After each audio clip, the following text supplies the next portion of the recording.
Hello everyone, আসসালামু আলাইকুম। কেমন আছেন সবাই? আশা করি সবাই ভালো আছেন। আজকে আপনাদের মাঝে নতুন একটি ভিডিও নিয়ে চলে আসলাম। আপনি কি আপনার ফেসবুক পাসওয়ার্ড ভুলে গেছেন? শখের আইডিটা লগইন করতে পারছেন না? চিন্তার কোনো কারণ নাই, পাসওয়ার্ড ভুলে গেলেও লগইন করতে পারবেন। কিভাবে লগইন করবেন সেটি আজকে দেখাবো, এবং সাথে আরো দেখাবো কিভাবে 18+ কন্টেন্ট বা খারাপ ভিডিও আসা বন্ধ করাবেন, সেটিও আজকে দেখাবো। ভিডিওটি না টেনে শেষ পর্যন্ত দেখুন। চলুন এবার দেখে আসি। লগইন করার জন্য প্রথমে ফেসবুক লাইটে চলে আসলাম। আপনি চাইলে ফেসবুক অফিসিয়াল অ্যাপ দিয়েও করতে পারেন, কোনো সমস্যা নাই। সিস্টেম সব একই রকম। এসকে সোহাগ হোসেন সজল এই আইডিটি লগইন করা। এখন অন্য একটা আইডি লগইন করে দেখাবো। অন্য আইডি লগইন করার জন্য প্রথমে এই আইডিটা লগ আউট করতে হবে। লগ আউট করার জন্য উপরে ডান পাশে কোনায় ক্লিক করতে হবে। ক্লিক করার পর একটু নিচের দিকে স্ক্রল করতে হবে। নিচে আসার পর দেখতে পারবেন লগ আউট লেখা। লগ আউট লেখার উপর ক্লিক করতে হবে। ক্লিক করার পর এখন দেখতে পাচ্ছেন are you sure you want to log out. তারপর এখানে দেখতে পাচ্ছেন ইয়েস অথবা নো অপশন আছে। এখানে ইয়েস লেখাটিতে ক্লিক করতে হবে। তারপর দেখতে পাচ্ছেন আগে যে আইডিটা লগইন করা ছিল সেই আইডিটা এখানে শো করছে। যদি এখন লগইন এর উপর ক্লিক করি তাহলে আগের আইডিটা লগইন হয়ে যাবে। সবার নিচে দেখতে পাচ্ছেন ক্রিয়েট এ নিউ অ্যাকাউন্ট। যদি ক্রিয়েট এ নিউ অ্যাকাউন্টে ক্লিক করি তাহলে নতুন আইডি খোলা হবে। লগইন এবং ক্রিয়েট নিউ অ্যাকাউন্ট এই দুটার একটাতে ক্লিক করা যাবে না, কারণ পাসওয়ার্ড ভুলে গেছি, তাই সেই আইডি লগইন করব।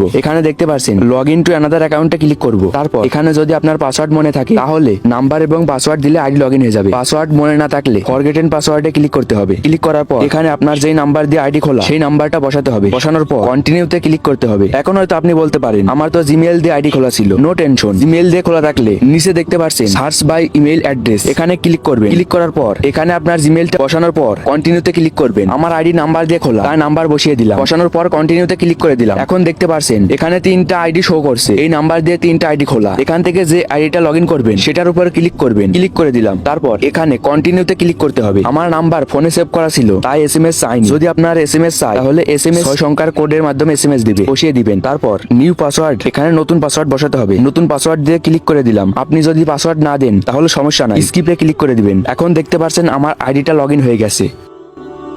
18+ কন্টেন্ট বা খারাপ ভিডিও আপনার সামনে আসা কিভাবে বন্ধ করবেন সেই বিষয়টি এখন দেখাবো। ফেসবুক নিউজ ফিড স্ক্রল করতে গেলে যাই খারাপ ভিডিও বা 18+ কন্টেন্ট চলে আসে, এটা কিন্তু আমাদের জন্য একটা বিরক্তকর বিষয়। সো কিভাবে আপনারা খারাপ ভিডিও বা 18+ কন্টেন্ট বন্ধ করতে পারবেন এখন এই ভিডিওতে সেই প্রসেসটা দেখাবো। চলুন দেরি না করে দেখে আসি। ওকে, শুরুতেই আপনি চলে আসবেন ফেসবুকের অ্যাপে আসার পর প্রোফাইল পিকচার বা 3 লাইন এর উপর একটা ক্লিক করবেন। ক্লিক করার পর স্ক্রল করে নিচের দিকে আসবেন। এখানে দেখতে পারবেন সেটিং এন্ড প্রাইভেসি নামে একটা অপশন রয়েছে। এখানে একটা ক্লিক করবেন। সেটিং এন্ড প্রাইভেসি এর আন্ডারে দেখতে পাবেন সেটিংস নামে একটা অপশন রয়েছে। সেটিং অপশনে ক্লিক করবেন। ক্লিক দেওয়ার পর এখান থেকে নিচের দিকে যেয়ে দেখতে পারবেন কন্টেন্ট পারফরম্যান্স এর উপর একটা ক্লিক করবেন। ক্লিক করার পর এখানে দেখতে পারবেন ম্যানেজ ডিটেইলস এর উপর একটা ক্লিক করবেন। ক্লিক করার পর এখানে দেখতে পাচ্ছেন সেনসিটিভ কন্টেন্ট 18+ কন্টেন্ট বা খারাপ ভিডিও, এই অপশনটা যদি অন থাকে তাহলে আসে। এটার উপর ক্লিক করলাম। ক্লিক করার পর দেখতে পাচ্ছেন উপরে ডিফল্ট, আপনার হয়তো ডিফল্টে থাকতে পারে। ডিফল্টে থাকলে সোলেসে দিবেন। ডিফল্টে থাকলে খারাপ ভিডিও আসবে, আর যদি সোলেসে দেন তাহলে আসবে না। সোলেসে দিয়ে রাখবেন। দেওয়ার পর নিচে দেখতে পাচ্ছেন সেভ নামে একটা অপশন আছে, এটার উপর ক্লিক করবেন। তাহলে আপনার সামনে আর খারাপ ভিডিও বা 18+ কন্টেন্ট আসবে না। আজকের ভিডিওটা এখানেই শেষ। দেখা হচ্ছে পরবর্তী কোনো ভিডিওতে। ততক্ষণ পর্যন্ত সবাই সুস্থ থাকুন, ভালো থাকুন। আল্লাহ হাফেজ, আসসালামু আলাইকুম।